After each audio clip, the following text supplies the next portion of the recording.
ఒక పక్క world cup వేట, మరో పక్క బ్యాక్ టు బ్యాక్ సిరీస్లు, ఊపిరి సలపని స్కెడ్యూల్, హై వోల్టేజ్ మ్యాచ్లతో టీమిండియా ఈ ఏడాది బాక్సాఫీస్ కొల్లగొట్టడానికి రెడీ అయిపోయింది. మొత్తంగా 2026లో భారత జట్టు ఫుల్ బిజీగా ఉండనుంది.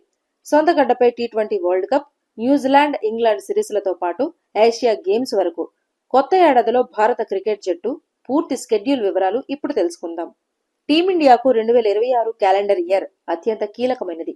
దాదాపు ఒక దశాబ్దం నిరీక్షణ తర్వాత భారత్ మరోసారి ఐసీసీ టీ20 ప్రపంచ కప్ కు ఆతిథ్యం ఇవ్వనుంది.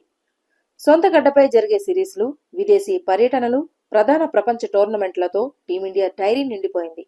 టీ20 ప్రపంచ కప్ నిర్వహణ మొదలుకుని ఇంగ్లాండ్, న్యూజిలాండ్లలో సవాల్తో కూడిన పర్యటనల వరకు ఆటగాళ్లు మైదానంలో తీరిక లేకుండా గడపనున్నారు. యువ సారథి గిల్, టీ20 కెప్టెన్ సూర్యకుమార్ యాదవ్ల నాయకత్వంలో టీమిండియా ఈ ఏడాది పలు సవాళ్లను ఎదుర్కొనుంది. టీమిండియా 2026ను స్వదేశంలో న్యూజిలాండ్తో జరిగే సిరీస్తో ప్రారంభిస్తుంది. ఇందులో భాగంగా కివీస్ జట్టుతో భారత్ 5 టీ20 అంతర్జాతీయ మ్యాచ్లు, 3 వన్డే మ్యాచ్లు ఆడనుంది. ఈ కొత్త ఏడాదిలో భారత్కు మొదటి అంతర్జాతీయ అసైన్మెంట్ ఇదే. జనవరి 11న వన్డే సిరీస్తో ఈ పర్యటన మొదలై జనవరి 31న టీ20 మ్యాచ్తో ముగుస్తుంది. ఈ సిరీస్ ద్వారా భారత జట్టు రాబోయే ప్రపంచ కప్కు సన్నాహాలను మొదలుపెట్టనుంది. క్రికెట్ ఫ్యాన్స్ ఎంతగానో ఎదురు చూస్తున్న ఐసీసీ టీ20 ప్రపంచ కప్ 2026లో ప్రత్యేక ఆకర్షణగా నిలవనుంది.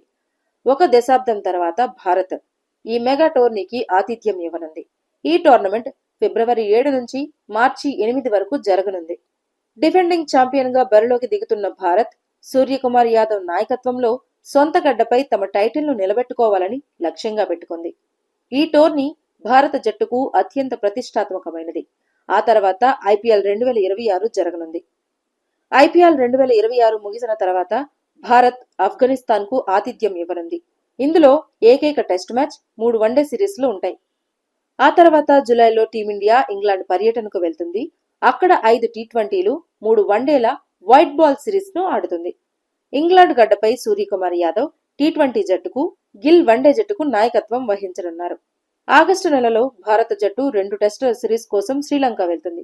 ఈ సిరీస్ షెడ్యూల్ ఇంకా ప్రకటించినప్పటికీ ఇది ఈ ఏడాది సెకండ్ హాఫ్ లో భారత్ కు కీలకమైన రెడ్ బాల్ అసైన్మెంట్ కానుంది. ఆ తర్వాత ఆఫ్ఘనిస్తాన్ తో మరో 3 మ్యాచ్ల టీ20 సిరీస్ ను భారత్ ఆడనుంది.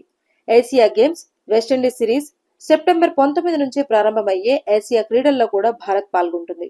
సాధారణంగా బీసీసీఐ ఈ ఈవెంట్ కు 2వ జట్టును పంపుతుంది. గత ఎడిషన్లో రుతురాజ్ గైక్వాడ్ నాయకత్వంలో భారత్ గోల్డ్ సాధించింది. భారత బి జట్టు ఏషియా గేమ్స్ లో పోటీ పడుతుండగా సీనియర్ జట్టు స్వదేశంలో వెస్టిండీస్ కు ఆతిథ్యమిస్తుంది. ఈ కరేబియన్ టూర్ లో 3 వన్డేలు, 5 టీ20 ఇంటర్నేషనల్ మ్యాచ్లు ఉంటాయి. దీని తర్వాత సెప్టెంబర్, అక్టోబర్ సమయంలో బంగ్లాదేశ్ పర్యటనలో కూడా భారత్ వన్డే టీ20 సిరీస్లు ఆడే అవకాశం ఉంది. అక్టోబర్ చివరి నాటికి టీమిండియా 2 టెస్టులు, 3 వన్డేల కోసం న్యూజిలాండ్ పర్యటనకు వెళ్తుంది. ఈ పర్యటన నవంబర్ వరకు కొనసాగుతుంది. న్యూజిలాండ్ గడ్డపై భారత్ కు టెస్టుల్లో అంత గొప్ప రికార్డేమీ లేదు కాబట్టి కెప్టెన్ గిల్ కు ఈ సిరీస్ ఒక పెద్ద పరీక్షగా మారనుంది. చివరగా 2026 సీజన్ ను భారత్ స్వదేశంలో శ్రీలంకతో జరిగే సిరీస్ తో ముగిస్తుంది. ఇందులో 3 వన్డేలు, 3 టీ20లు ఉంటాయి. మొత్తంగా చూస్తే 2026లో భారత జట్టు కేవలం 4 టెస్టులు మాత్రమే ఆడనుండగా ఎక్కువ ప్రాధాన్యం వన్డేలు, టీ20 ఫార్మాట్లకే ఇవ్వనుంది.